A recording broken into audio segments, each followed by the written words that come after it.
예, 날라온겁니다. 오늘부터 제가, 좀 충격적인 얘기를 좀 하려고 합니다. 충격적인 얘기. 왜냐, 지금까지 체리 재배를 하셨던 분들, 또, 기존에 체리를 알고 있던 분들, 체리를, 이렇게 하면 잘 된다고 했던 분들, 이런 방식이 지금까지 했던 방식이 완전히 우리는 달랐다. 완전히 다르다. 다른 거였다. 완전히 뭐 틀린 게 아니고 틀렸다고 하면 더 그랬지만은 완전히 다른 방향으로 우리는 잡고 있었다. 예, 이런 얘기를 하려고 합니다. 예, 지금까지 우리가 체리를 알고 있었던 거는 정말 수박 겉핥기였다. 자, 체리는 지금부터 시작이다. 이제 이런 얘기를 하고 싶습니다. 이게 지금 얘기가 좀 길어질 것 같아가지고 제가 좀 나눠서 할 겁니다. 예, 나눠서 한 10편 정도로 할 건데 지금까지 우리가 체리를 알고 있었던 방식이 전혀 달랐던 방식은 왜 그런지는 제가 이제 얘기를 하면서 한번 나오겠습니다. 체리를 보겠습니다. 자, 체리는 우리나라 과일이 아닙니다. 우리나라 과일이 아니에요. 자, CHE 이게 원래 체리니까 외국 거죠. 원래 체리 원산지는 터키입니다. 터키. 네. 자, 터키에서 체리가 원산지가 되는데 지금은 미국이나 중국 쪽에 많이 심죠. 자, 이런 쪽에서 많이 심고 지금 일본에서 심고 우리나라도 지금 많이 지금 식재를 하고 있습니다. 식재를 했습니다. 벌써 1000헥타가 넘어갔으니까. 그러면은 지금까지 우리가 재배했던 방식하고는 전혀 달리 재배를 하셔야 돼. 자, 그러니까 새로 하신 분들 먼저 말씀드릴게요. 지금 기존에 심어진 거는 이제 2편이나 3편 이렇게 가면서 말씀드리고 지금 체리를 이제 시작을 하겠다. 내가 체리를 이제 식재를 해야 되겠다. 자, 하신 분들. 체리 식재를 내가 해야 되는데 뭐가 가장 중요할까? 가장 중요한 게 뭐냐? 자, 보통 이제 배수, 품종, 데모, 뭐 이런 형태로 막 따집니다. 우리는 이것만 따져요. 배수, 품종, 뭐 대목, 이걸 많이 따지거든요. 근데 정말 중요한 거는 이거는 차후 문제, 이거는 차후 문제. 왜 그러냐면은 물 빠지면 기본적으로 좋아야 됩니다. 기본적으로. 이거는 가장 기초예요, 기초. 기본. 품종은 실질적으로 정말 안 좋은 품종은 없어요. 품종이 만들어져 가지고 일반 농가에서 심었다 그러면 품종은 다 쓸만합니다. 쓸만합니다. 이걸 어떻게 재배하느냐가 문제입니다. 예, 그렇기 때문에 이것도 문제가 안 돼. 대목도 중요하냐? 대목도 중요합니다. 예. 외국에서 전부 쓰는 지금 요즘 가장 많이 쓰고 있는 뭐 기세라, 그 다음에 크림슨, 이 정도만 심어도 돼요. 우리나라에서는 이 정도만 심으면 됩니다. 뭐 그 다음에 마하렛, 이 정도만 심으시면 돼요. 콜트도 있죠. 콜트. 근데 콜트는 저는 심지 마라 그러면 너무 커서 너무 나무가 크기 때문에 콜트를 심지 마라 그러거든요. 좋아요. 그러면은 이 상태에서 이것보다 더 중요한 게 하나 있어요. 지금 이제 체리를 쉽게 하려고 하는데 이것보다 더 중요한 거는 뭐냐면요. 더 중요한 거는 pH입니다. pH. 토양 산도. 체리를 재배해야 되겠다 하는 그 밭은 무조건 pH를 첫 해입니다. 첫 해.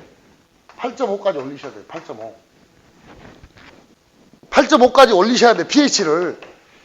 지금 보통 우리가 pH가 6에서 6.5가 좋다고 어떤 분께서 말씀하셨다는데 이건 쑥 거짓말입니다.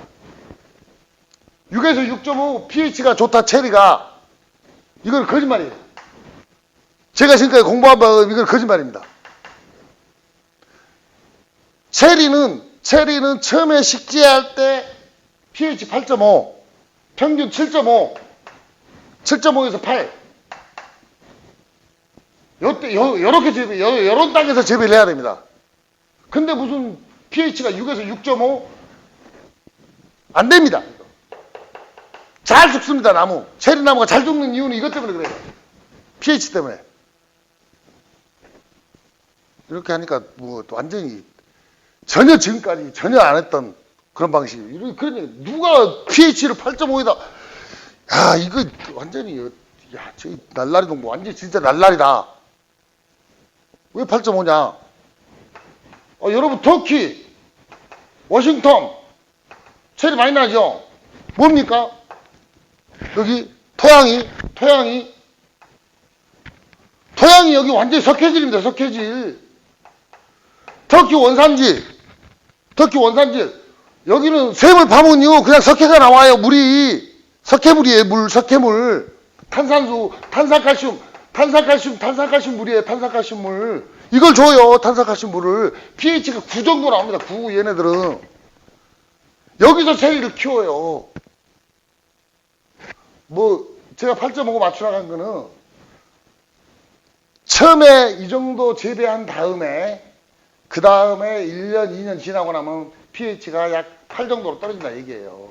8 정도, 7.5에서 8 정도 떨어지니까 이 정도 토양에서 체리를 재배를 하셔야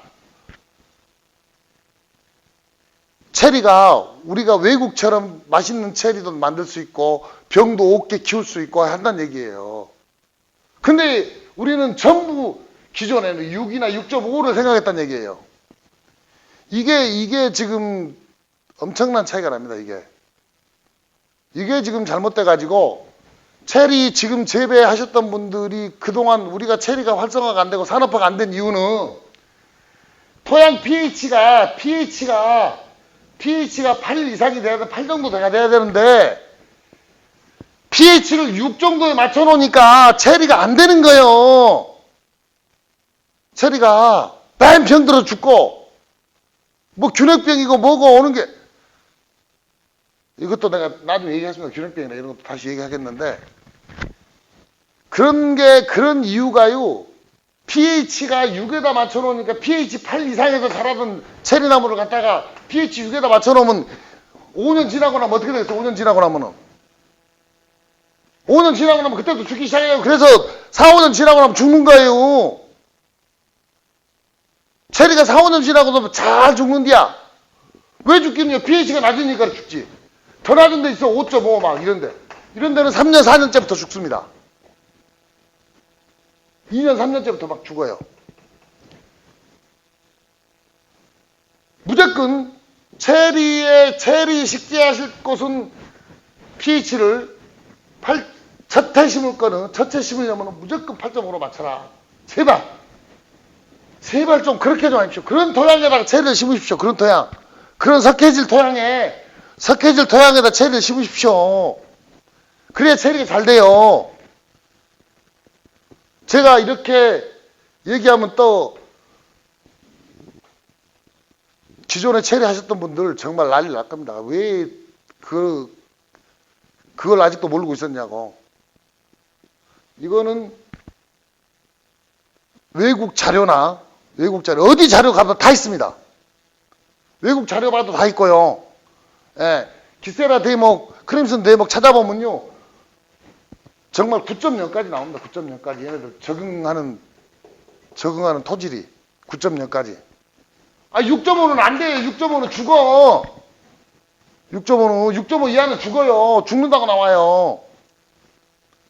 그 정도 석회질 토양에서만 자란다 이게.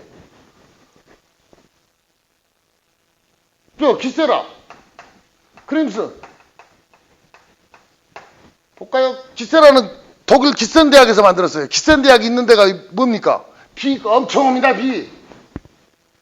석회질 토양이에요. 비 와도 얘네들 안 죽어. 근데 우리나라에서는 비만 오면 죽어. 왜냐? 석회질이 아니니까. pH가 안 맞으니까. 크림슨 러시아에서 만들었어요. 러시아도 아래쪽에, 지중해 쪽에. 그럼 지중해 쪽 뭐냐? 다 석회질입니다. 석회질 여기도 석회질이에요. 석회질 토양 여기도. 석회질 토양에서 만든 게 크림슨이에요. 여기도 비 엄청나게 오는 데예요.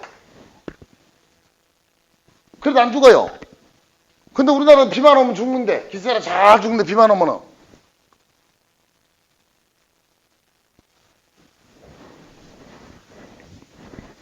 제가 첫해 pH를 8.5로 맞췄는데, 와, 채도 맞추다 보니까 8.0 몇 개 안 나오더라. 여기서 한번 심어보십시오. 죽으냐. 죽으면 제가 묘목 다 보상해 드릴게요. 이거. 그 정도로 저 장담합니다. 1년, 2년, 3년까지는 이 정도 맞추셔야 돼. 이 정도. 8.5. 요 다음부터는 조금 내려가갖고 8.0이나 7.5가 된다고 해도 괜찮아요. 열매를 맺기 시작하니까. 이때부터는 미령원소를 좀 먹어야 되니까. 요거 꼭 기억하십시오. 새로 체리를 식재하실 분들 요걸 꼭 기억하시고 정말 요거는 정말 기억하십시오. 제발 이렇게 좀 해주십시오. 이렇게 해야 체리 산업화 됩니다. 자, 1부는 여기서 마치겠습니다.